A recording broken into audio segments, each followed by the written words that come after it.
حضرت ابوالعاص اسلام تشریف لائیں گے، ہمارے صاحبزادہ ڈاکٹر ابوالخیر محمد زبیر صاحب ہوں گے اور علماء سنت ہوں گے، اور انشاءاللہ پھر ان کی سرپرستی کے اندر اس عمارت کو انشاءاللہ ہم عالی شان حالت میں بھی دیکھیں گے انشاءاللہ۔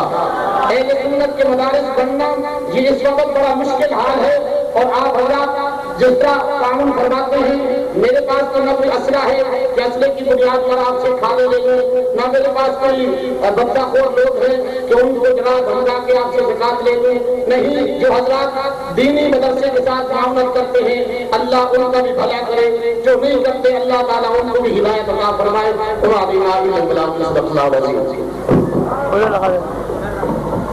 مہمانان اسی بتا کر شکریہ ادا کر رہے تھے ہم موضوع جایا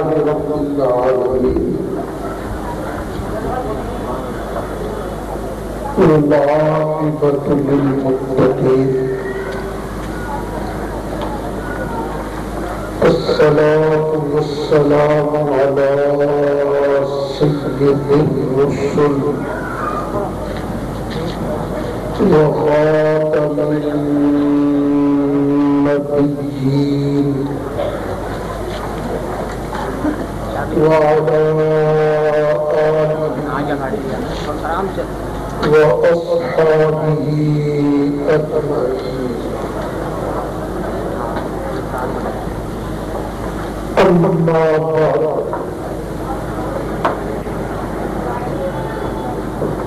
فأعوذ بالله من الشيطان الرجيم بسم الله الرحمن الرحيم لقد جاءكم رسول من أنفسكم ومرة قرأ رسول الله صلى الله عليه وسلم لقد جاءكم رسول من أنفسكم صدق الله مولانا العظيم وبلغنا رسوله النبي الأمين الكريم ونحن على ذلك لمن الشاهدين والشاكرين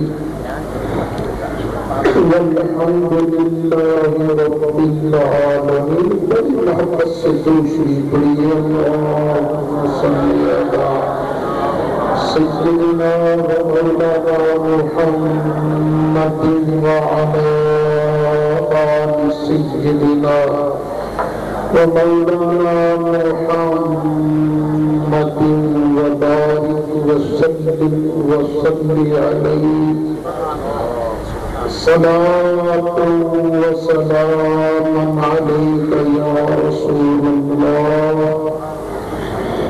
وعلى آلك وأصحابك يا شفيع المذنبين الصلاة والسلام عليك يا إمام الأنبياء والمرسلين وعلى آلك وأصحابك يا جد الحسن والحسين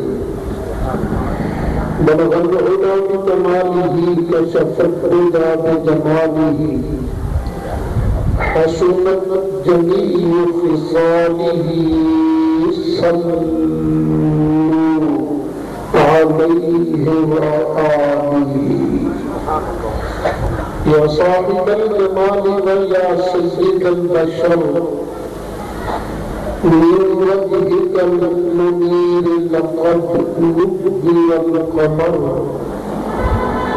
لا يمكن الصلاة كما كان حقه بعد الصلاة بزرقه قصة مختصر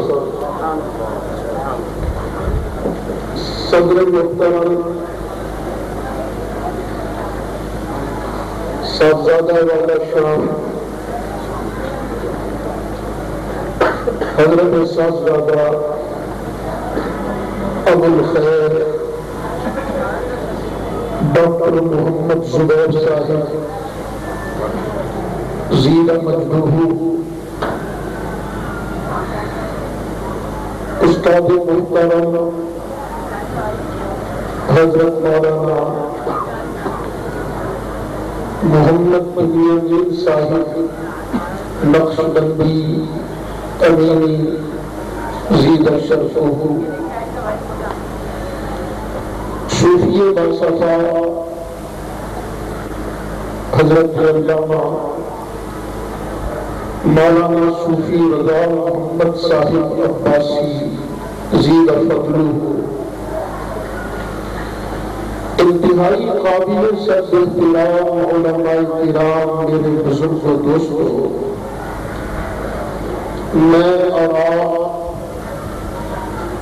آپ ایک مرتبہ پھر عزیز محترم حضرت مولانا قاری نیاز احمد صاحب نقشبندی امینی حافظہ اللہ ان کی دعوت پر اللہ کے محبوب ہر نبی اور رسول کے پیر اور امام اپنے لجپال آقا صلی اللہ علیہ وسلم کا ذکر میلاد شریف سنانے کے لیے جمع ہوئے ہیں۔ اللہ تعالیٰ یہاں پر میرا اور آپ کا خانہ قبول فرمائے۔ میرے اس دوست بزرگ میں بہن بھائی نے آج کی اس بابرکت محفل کے لیے کہ ہمارے اس مدرسہ رضاءالعلوم کے لیے یا پوری دنیا میں سنی کاز کے لیے کام کرنے والے کسی بھی سنی ادارے سے جس کسی نے کوئی تعاون کیا ہے، اللہ تعالیٰ میری اس کی سب حاضرین سامعین کی ساری دینی دنیاوی مشکلات آسان فرمائے۔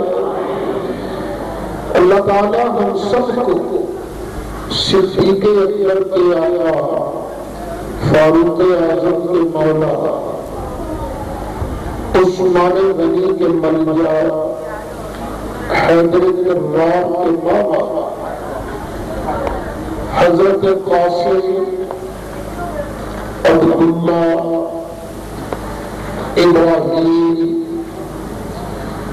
سیدہ شہیدہ زینب رقیہ ام کلثوم اور خاتون جنت فاطمہ زہرا کے ابا جان اور حسنین کریمین کے نانا جان کی شفاعت نصیب فرمائے۔ ہمارے نبی کریم علیہ السلام کا نام نامی اسم گرامی محمد صلی اللہ علیہ وسلم۔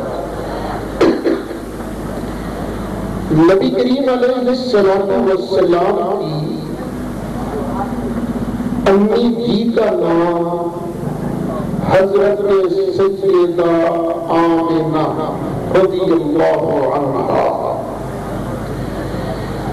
ہمارے نبی کریم علیہ السلام کے ابا جان کا نام حضرت سیدنا عبداللہ رضی اللہ عنہ۔ نبی کریم علیہ السلام کے ابا جان کو ذبیح بھی کہا جاتا ہے۔ خود نبی کریم علیہ السلام نے ارشاد فرمایا انا ابن الذبیحین، میں دو ذبیحوں کا فرزند ہوں، یعنی میری اوپر والی لڑی میں دو ذبیح آ رہے ہیں۔ ایک ذبیح حضرت اسماعیل علیہ السلام جن کے بدلے میں، جن کے فدیہ میں جنت کا دمبا ذبح کیا گیا، اور دوسرے ذبح ہمارے نبی کریم علیہ السلام کے ابا جان، جن کے بدلے میں، جن کے فدیے میں 100 اونٹ ذبح کیے گئے۔ یہ 100 اونٹ کس طرح ذبح کیے گئے، یہ بات سمجھانے کے لیے میں آپ کو تھوڑا سا پیچھے لے جاؤں گا۔ یہ تو آپ نے سنا ہوا ہے کہ اللہ تعالیٰ نے حضرت سیدنا اسماعیل علیہ السلام کے قدموں کے پاس سے پانی کا ٹھنڈا میٹھا چشمہ جاری فرمایا تھا، جس کا نام ہے زمزم۔ اسی کنویں کے ارد گرد مکہ شہر آباد ہوا۔ ایک برادری بنو جرہم نے آ کے یہاں ڈیرے لگائے۔ اسماعیل علیہ السلام نے اسی برادری میں شادی فرمائی۔ کچھ نسلیں جب گزر گئی تو اس برادری کے لڑکے بدماش بن گئے، عیاش بن گئے۔ اللہ کریم کا ان پر عذاب نازل ہوا۔ اللہ تعالیٰ کے عذاب کی کئی شکلیں ہیں۔ ان پر اللہ کا عذاب اس شکل میں آیا کہ زمزم کا کنواں بند ہو گیا، اس کا نام و نشان تک نہ رہا۔ تو زمزم کا کنواں بند کیسے ہوا، یہ بھی ایک پوری ڈیٹیل ہے۔ مکہ والے باتیں کیا کرتے تھے، یار سنا ہے باپ دادا کے وقت یہاں ایک بہت اچھا پانی تھا، پتہ نہیں اب کدھر گیا۔ کرتے کرتے زمانہ آ گیا، نبی کریم علیہ السلام کے دادا جان حضرت عبد المطلب رضی اللہ عنہ، ایک دن حضرت عبد المطلب آرام کر رہے ہیں، سو رہے ہیں، خواب کے اندر اللہ کی طرف سے آرڈر ملتا ہے، عبد المطلب طیبہ کو۔ صبح جب حضرت عبد المطلب تھے تو سوچ میں پڑ گئے۔ طیبہ کا معنی ہے پاک چیز، پتہ نہیں کون سی پاک چیز ہے جس کے کھودنے کا اللہ کریم آرڈر دے رہا تھا۔ سارا دن سوچا، بات سمجھ میں آئی، دوسری بات آئی، اب سوئے تو پھر آرڈر ملتا خواب کے اندر عبد المطلب کو بروا کھود۔ اب حضرت عبد المطلب جب صبح کو اٹھے تو سوچا، بروا کا معنی ہے ایک چیز، پتہ نہیں وہ کون سی نیک چیز ہے جس کے کھودنے کا مجھے اللہ کریم آرڈر دے رہا ہے۔ سارا دن سوچا، بات سمجھ میں آئی، تیسری بات آ گئی۔ اب سوئے تو اب پھر خواب کے اندر آرڈر ملتا ہے، عبد المطلب کو مغنونہ کھود۔ اب حضرت عبد المطلب جب صبح اٹھے تو سوچا، مغنونہ کا معنی ہے خاص چیز، تو پتہ نہیں کون سی خاص چیز ہے جس کے کھودنے کا اللہ کریم آرڈر دے رہا ہے۔ سارا دن سوچا، بات سمجھ نہ آئی، پچھلے پہر مکہ کے سردار جمع کر لیے اور ان کو جمع کر کے فرمایا، بھائیو 3 راتیں ہو گئی ہیں، مجھے اللہ کریم کی طرف سے کبھی آرڈر ملتا ہے طیبہ کھود، کبھی آرڈر ملتا ہے بروا کھود، کبھی آرڈر ملتا ہے مغنونہ کھود۔ بھائیو مجھے تو سمجھ نہیں آئی، اللہ مجھے کون سی چیز کے کھودنے کا آرڈر دیتا ہے، تمہیں کچھ سمجھ آ رہی ہے؟ مکہ کے سرداروں نے کہا، نہیں سمجھ تو ہمیں بھی نہیں آ رہی، لیکن ایک بات کی سمجھ آ رہی ہے کہ جو اللہ کریم تمہیں آرڈر دے رہا ہے وہ اللہ کریم اخیر تمہیں سمجھائے گا کون سی چیز کھودنی ہے، یہ فکر نہ کر، آگے چلتی رہا۔ اب حضرت عبد المطلب سوئے تو خواب کے اندر آرڈر ملتا ہے، اے عبد المطلب اٹھ، باپ دادا کی میراث زمزم کو۔ اب خواب کے اندر پوچھتے کہیں رہے، جناب مجھے آرڈر تو دے رہے ہیں آپ، لیکن مجھے تو نہیں پتا وہ ہے کہاں، اس کی کوئی نشانی، کوئی عطا پتہ۔ جواب ملتا ہے جہاں چیونٹیوں کے بلے ہیں نا وہاں۔